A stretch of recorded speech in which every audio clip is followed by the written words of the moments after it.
Just last week, I was working with a client, and the client, the young man asked me, they said, well, how do I connect and bring passion to something I'm doing if I don't even really agree with it, or if it's a policy thing? And my advice was very similar to what you just did, which is, well, then you need to connect your purpose. Why are you doing this work? Can you connect the dots? And you just outlined one of the most beautiful dot connection stories that I've heard in a long time, of saying, how do I deliver and deploy advocacy, my purpose, my passion in this role? And not just show up, you're not just performing the job description. You needed to connect the dots of why you are here, what it is you do, what it is you believe, and then find a way to do that in the organization. And when that happens, man, it's magical. It creates all the difference in the world. So thank you for sharing that. I can't overstate the importance of the ability to connect purpose to your work and how it just changes everything. And I think people really know it. I think people, they see it, they feel it, they taste it, they touch it. It's authentic. And your advocacy as you built those relationships is so incredibly authentic. And that's the other part of what you said. You didn't focus on the work, you focused on the relationship. And then how do you serve them? How do you create value for them? How do you impact their lives while performing the duties of your role, protecting the organization, all those other things? And man, it's all about relationships. This wasn't 2 weeks ago, 3 weeks ago. I was having dinner with my dad.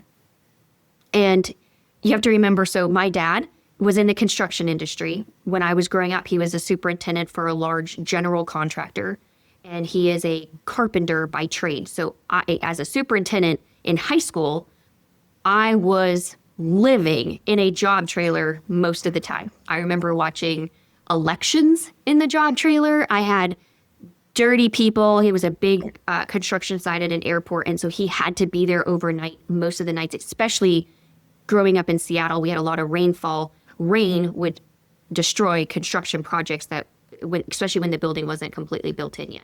Mm-hmm. So I lived on construction sites. And I remember telling my dad, I will never work construction. I am so over it. Never work construction. 3 weeks ago, we were having dinner, and he said, Bridget, he had actually found a letter. That's how the conversation started. A letter that I had wrote him, and I was 9 or 10 years old.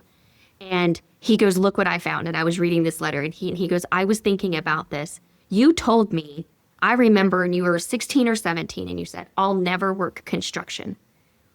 Look at you now. Like, look at where you are. And I said, I know. He goes, would you ever think? And I said, absolutely not.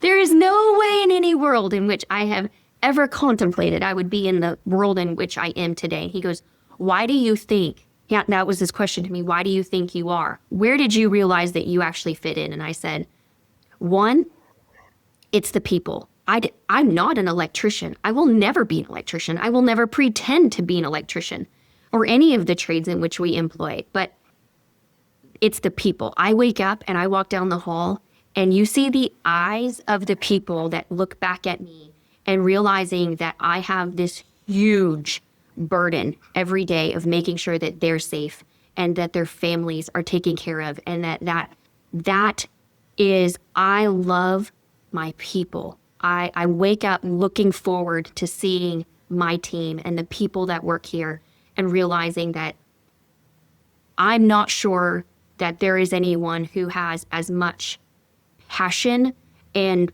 feeling of needing to protect the people that are here than I do.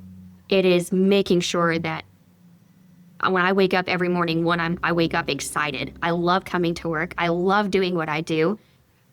But I do feel like I have this weight, and I take it really seriously, that my job is to make sure that they're all okay every day.